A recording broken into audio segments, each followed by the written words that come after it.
All right, welcome in a Friday Locked On Syracuse, and it's a Lehigh preview of sorts, I guess. So I guess we'll talk a little bit about Lehigh, but it feels like this is more about what we want to see from Syracuse in this game and some of the keys going forward as we get closer and closer to ACC play. Lehigh is Saturday at 6, so we'll get you guys ready for that game and discuss what the Orange need to do in one of these final non-conference games right here on the Locked On Syracuse podcast.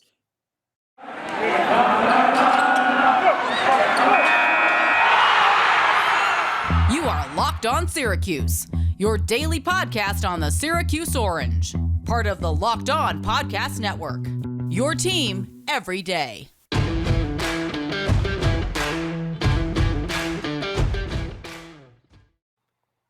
Welcome in and thank you for making Locked On Syracuse your first listen each and every weekday, 5 days a week. We're here with you guys. No one else is here in terms of Syracuse daily podcast that does it like us. You can subscribe. We're free and available wherever you get your podcasts. Also check us out on Twitter at @LO_Syracuse and check us out on YouTube if you want to watch our faces as we give our Syracuse takes as well. Totally free there. Subscribe to the YouTube channel if you haven't already. Today's episode brought to you by NetSuite. NetSuite is the #1 cloud financial system to power your growth. Head to netsuite.com/LockedOnNCAA for special end-of-year financing on the #1 financial system for growing businesses. So Lehigh, Ty, they're 1-8. They're not very good at basketball. Now, I guess this is what we said about Georgetown, too, and Syracuse has seemed to play down to their competition. But this is definitely the worst team Syracuse has played so far. Looking on KenPom, 315 in the nation in the rankings out of 357 teams, I believe it is. And the team that I guess is the closest is Lafayette, who is 300 right now. They were 293 at the start of the season when Syracuse played them. So it's an opportunity to get right, basically. Coming back to the Dome, first of 4 games, and it's a Lehigh team that does not have CJ McCollum or anyone on it. This is not at that least we Lehigh hope. team that beat Duke. You never know. The defense is always capable of creating a CJ McCollum on the other side. Yeah, But that's the sad thing. In all seriousness, though, like this is a great sort of get right spot for this team. You know, I was looking through KenPom. Syracuse has the second toughest strength of schedule among teams in the conference right now. So you see the 5-5, and it's worrisome, obviously, but they've also played a spectacularly hard schedule. Now, here's the thing: is the team ahead of you in strength of schedule is Wake Forest. They're 10-1. But if you kind of look at the resumes of each team, I think you can clearly see that Syracuse is a little bit tougher than what Wake Forest has gone through. Regardless, it's always good to get back home. And this team needs to get back home. They do, and they need practice as well. That's been underrated probably, is not only have they been on the road, but they've been playing a lot of games, whether it was Atlantis, where you play 3 games in a row, then you come back, you add a new wrinkle to the zone before Indiana, but you really haven't even had time to work on the 1-1-3 look in practice a ton. Hopefully this week they've added some different stuff, and you wonder just if these games were spaced out a little bit more, how much that would have helped Syracuse. Because I'm a firm believer that the lack of practice time has really made this team struggle even more in this non-conference schedule. I'm with you. So I actually just crunched the numbers just minutes ago. That's why I was a little late getting on here with you, Tim, because I was doing a little bit of extra research. You know, I looked through the first 10 games because Syracuse has only played 4 home games. And obviously, like, yes, you get the home crowd, but you also get that lack of travel, which makes for better practice scheduling and all that stuff. So I looked. What is the fewest number of home games that they have had through 10 games to start the season? 4 is the fewest that Syracuse has had since the 1976-1977 season. Wow. For those who don't know, that is Jim Boeheim's first season as the head coach of Syracuse University. So he's bookending it right now. They played 3 through the first 10. They weren't even playing at the Dome. They were playing at Manley Fieldhouse back then. Wow. So it just kind of shows you how this is really impacting this team potentially. They have not had a lot of home games, and this is a team that has notoriously thrived on playing home games to open up the season. If there was ever a time to get right, if there was ever a stretch to sort of prove the doubters wrong here, this is it. 4 games in a row. I'm not going to say it's a soft schedule because you would have called Georgetown a soft opponent, but they're all at home. They're all sort of more in a normal practice flow and everything like that. And on Lehigh, I mean, they have played Rutgers pretty close. They opened the season and they went to overtime with Rutgers, and they jumped up to 259 on KenPom. And I think a lot of people thought, oh, maybe Lehigh is going to be a team this year. They lost that game by 3. Since then, they've really slipped. I mentioned they're all the way down to 315 on KenPom now. They played Virginia on November 26th, lost that game 61-43. They have led at the half in 5 of the 9 games so far, and they're just 1-8. So they've gotten off to decent starts, and it's a team that does have a lot of experience on it, like a lot of these teams that are returning a lot of COVID super senior type players. Their minutes continuity is 38th in the nation. Syracuse, by the way, is like 270 in minutes continuity this year, and that's part of the reason why they're struggling with the lack of practice time. But that's pretty much it on Lehigh. It's a team that you really should beat by 20 to 30 points, I would say. I don't even know if we've said the record yet. Maybe I misheard. I said it, and it's not good. It's 1-8. Yeah. 1-8. And I mean, that to me right there, it just kind of tells you everything. And when you bring up those first half numbers too, how they're kind of susceptible to the letdown. I mean, we see what Boeheim does against some of these smaller opponents. Even if Lehigh gets a little bit of momentum in the first half, he's pretty good at usually squashing that in the second half against some of these mid-major, smaller type schools. So again, the result should not be a big worry, but it then comes down to what do you want to see out of this team? It's kind of like what we were talking about earlier in the season. Like, we don't have to dive into the names and the numbers of Lehigh. We have to dive in. It's one of those games where if you take care of business on your end, everything will work out in your favor just because of who you are. Yeah, in terms of what I want to see from the Orange, I want to see turnovers forced because that's been a big problem with this zone. So I was looking through, KenPom does a great job of tracking basically the history of the program, and you can just go to one site, one page, and it gives you all the stats on one spot. And the KenPom database goes back to like 1997. And I was trying to identify what is different about this year's 2-3 zone compared to the historical profile of a 2-3 zone defense at Syracuse. And really, a lot of the stats are pretty similar. It's 2 stats that are drastically different, and that is 3-point defense and the turnover rate, the turnovers that they are forcing. So the last 10 years, according to KenPom, and basically since they've exclusively played zone, Syracuse's turnover rate on average, the 10 years before this, was 53rd in the nation. This year, they're 244th in the nation. The worst they've had since they've gone to zone is 104 in the nation. That was 2018. So this is a historically bad year in terms of forcing turnovers. And that's one thing I was listening to the Miller podcast on the Field of 68 network when they were talking about the Syracuse-Villanova game, sort of reacting to that. And it's with the Archie Miller, Sean Miller. Archie Miller is a guy that's coached against Syracuse several times. And he was bringing up how the difference in this year's Syracuse team is that they're just not getting those turnovers. They always were susceptible to allowing rebounds. And Jim Boeheim always points to rebound margin plus turnover margins, the key stat. They're not getting rebounds, but that's never really been a thing they've gotten. They're not forcing turnovers because they just don't have the athletes that they normally do. Yeah, and again, that I mean, think about historically with Syracuse. They always have someone in like the top 2-3 guys in the conference. Sometimes they even have 2 of them in steals in the conference. Like, I think back, Michael Benninger, Trevor Cooney, those guys were among the ACC leaders. Even Kadari last year, right? Kadari was great. Yes, last year. Frank Howard was always really good at stealing the basketball. So they just don't have that guy right now. And I don't know if he's going to emerge either. And it's usually one of the guards at the top that's intercepting passes here and there. But yeah, you just haven't really seen it with this team. And those turnovers are critical, especially when you're allowing extra possessions because of offensive rebounds. And that's concerning to me because I don't know if that's a fixable statistic. And the 3-point defense should get better a little bit. They're at 223 in the nation on 3-point D. Last 10 years, average ranking for them 3-point defense-wise is 68. So it's those 2 stats. It's everyone talks about the rebounding.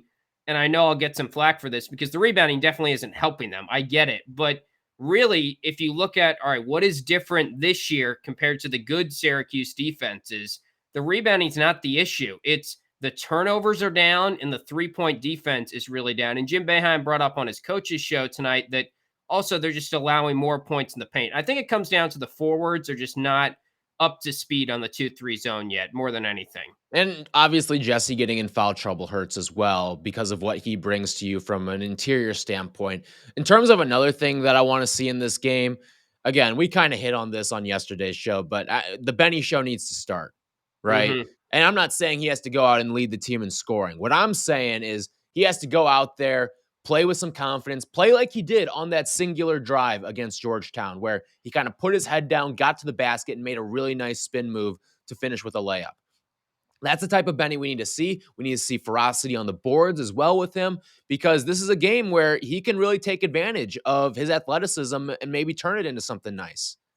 No doubt. We'll have some more thoughts on Bennie and the prop shop in just a second, but this is it. The putt to win the tournament. If you sink it, the championship is yours, but on your backswing, your hat falls over your eyes. Is this how you want to be running your business? Poor visibility because you're still relying on spreadsheets and outdated finance software.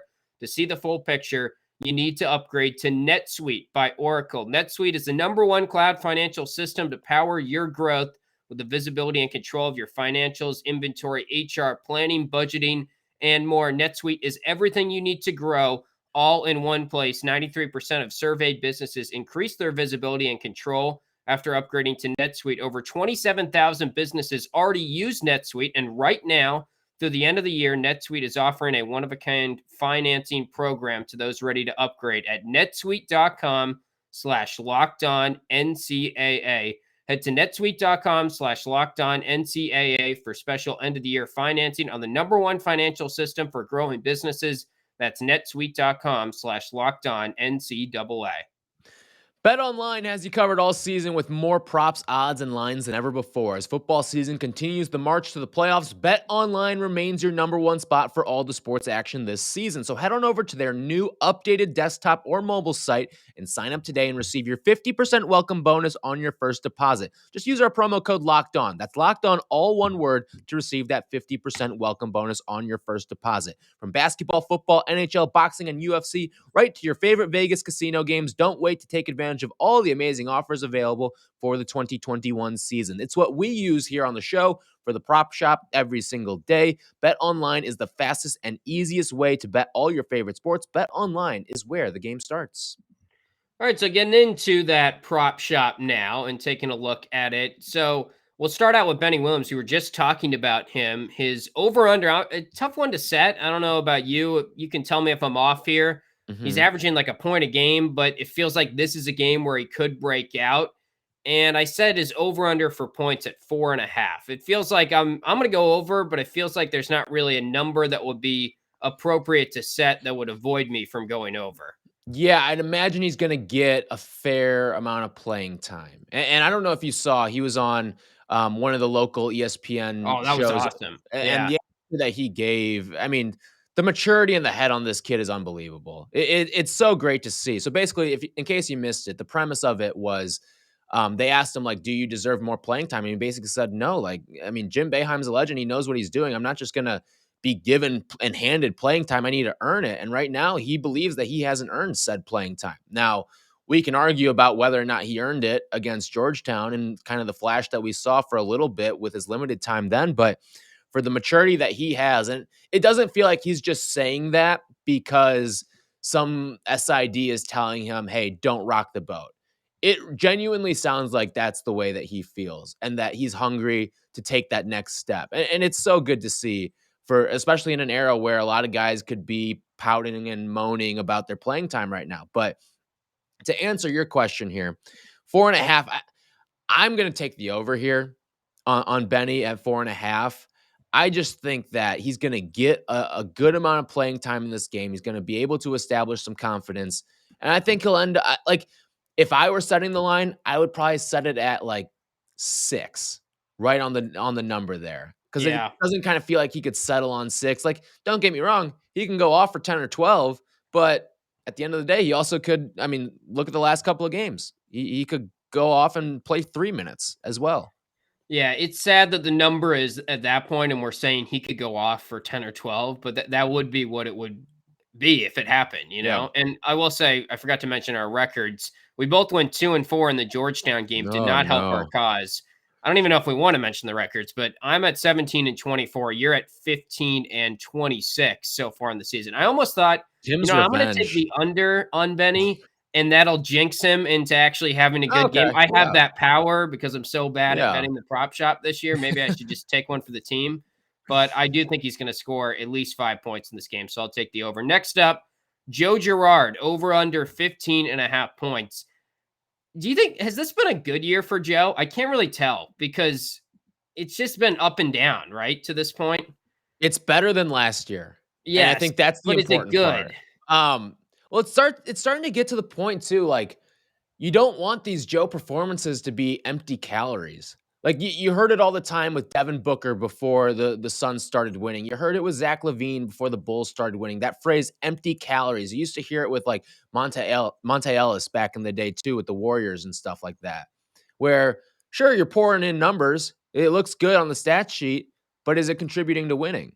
And ultimately, you don't want Joe Girard to become one of those empty calorie players. And I'm not saying it's 100% his fault, but at the end of the day, I'd rather be 7-3 right now, and Joe Girard's averaging 3-4 points less than 5-5, and Joe's pouring it in every single night.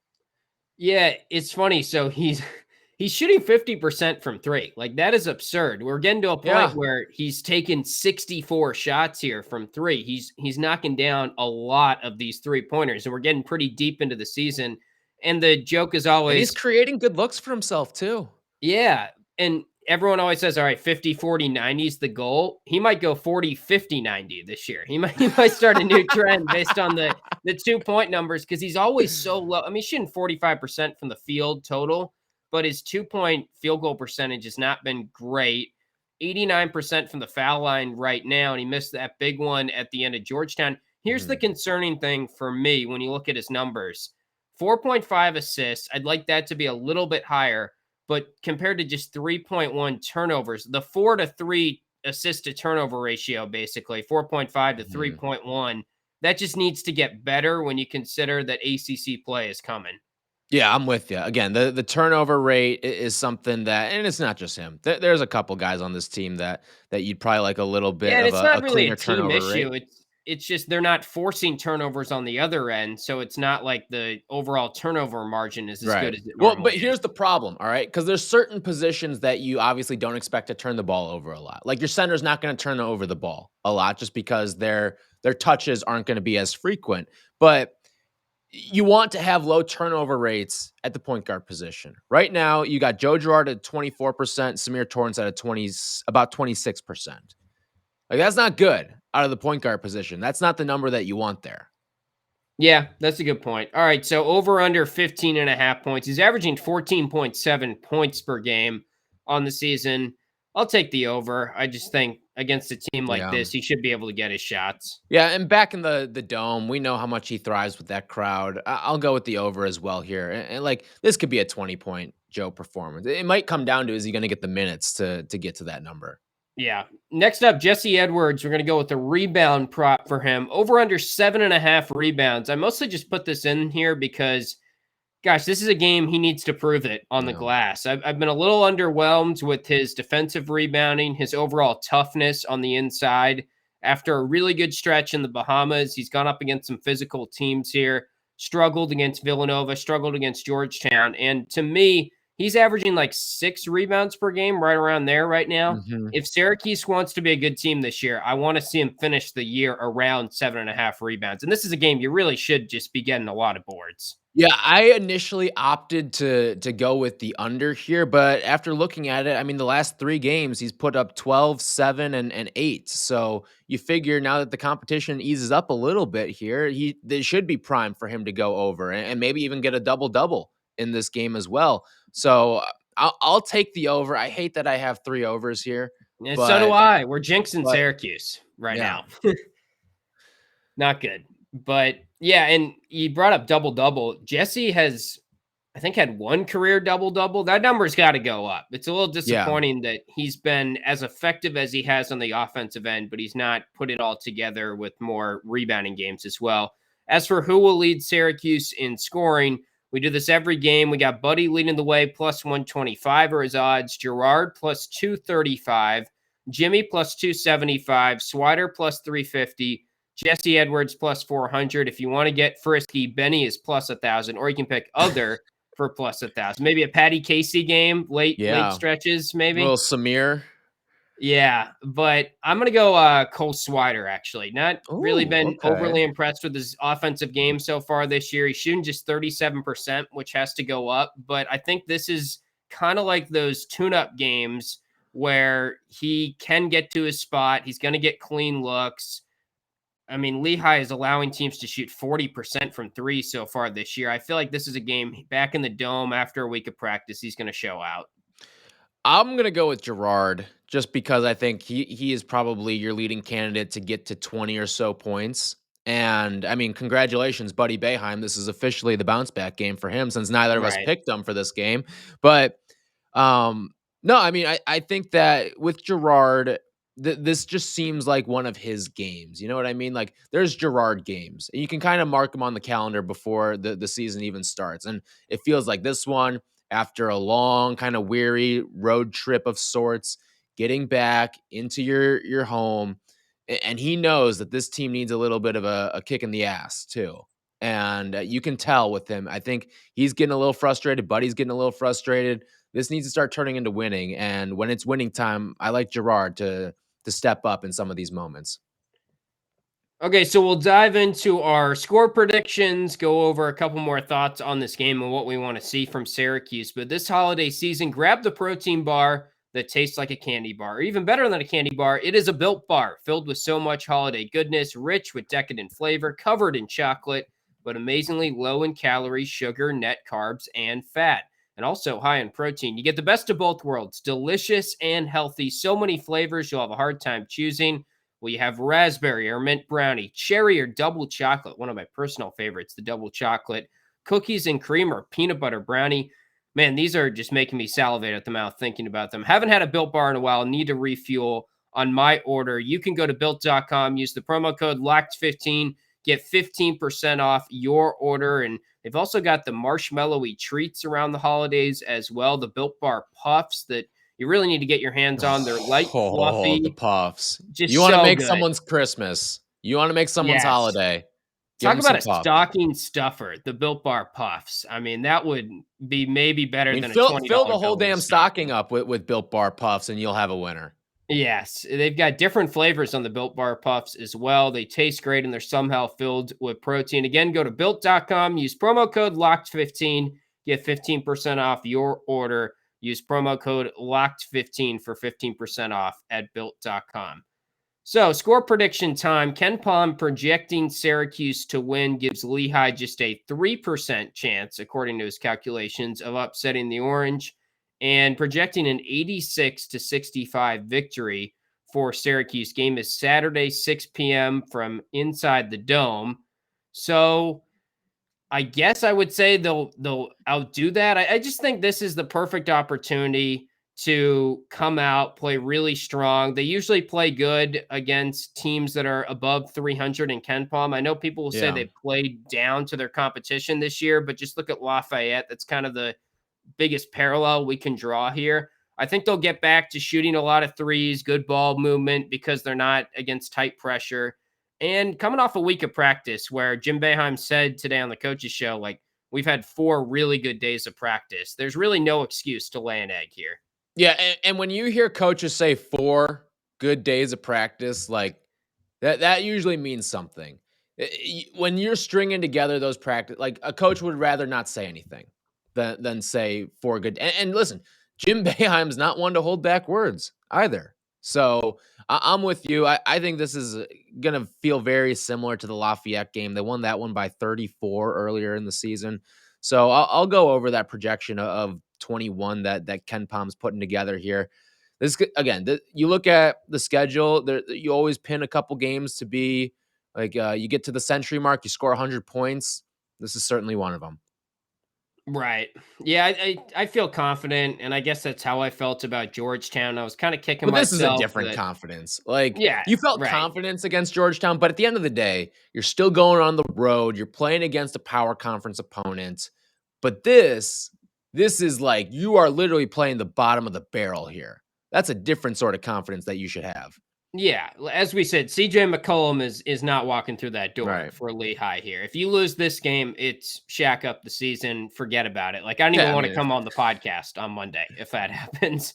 well, we'll be But here. We'll be here. It we just won't be will, happy. but it would not be a fun podcast to do for sure. And again, we don't want to get too cocky here, but this is the type of team that you should run over. And it's coming off a full week of practice. I don't really have any strong feeling on like when BetOnline comes out with their line here. I'm not going to be racing to bet Syracuse because it's just sort of a weird No. game to be betting. I don't like betting these huge lines, and there could be some backdoor cover type stuff, but it should be fairly high score. And I would say lean towards the high scoring just because Lehigh does allow a lot of 3-pointers. And I think Syracuse will get back to maybe a 11, 10 point or 10 3-pointer effort in this game, something that we sort of saw at the start of the season. I would also tell people, let's not overreact to this game because the defense is probably going to look good. Jesse's probably going to have a great game. Like Buddy might bounce back, but it really doesn't mean Bennie much. could look good. Yeah.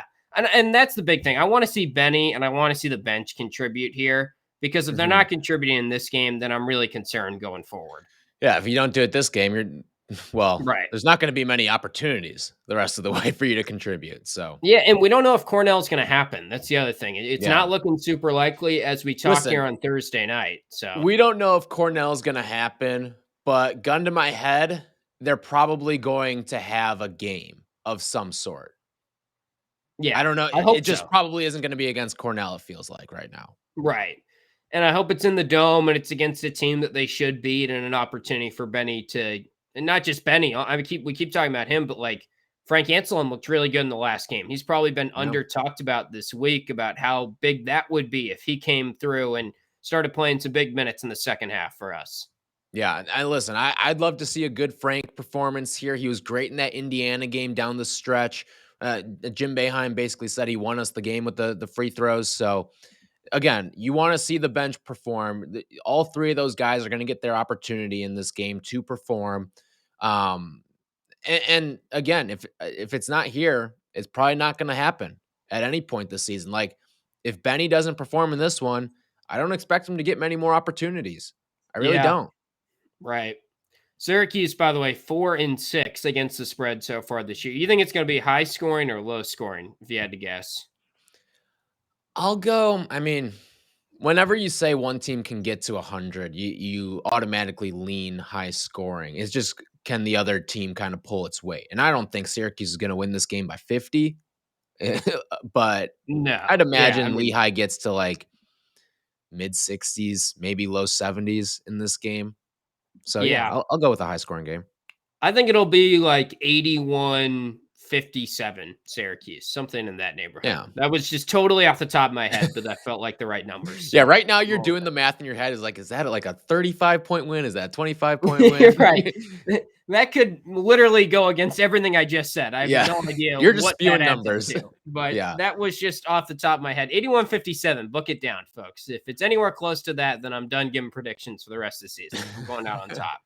Yeah. But all right, that's going to wrap things up for the week here on the Locked On Syracuse podcast. Thanks for listening. As always, if you have a second, feel free to drop a review on Apple Podcast or comment on YouTube. Subscribe to the YouTube page. We're always looking and treating the reviews in the comment section on YouTube as a mailbag, basically. So if you ever have feedback on the show, anything you'd like us to talk about, free reigns to go there or to our Twitter page at LO_Syracuse and comment there as well. But that'll wrap things up. Hopefully it's a rout against Lehigh, and we'll be back with you guys on Monday to discuss it then. So have a good weekend, everyone, and we'll talk to you on Monday.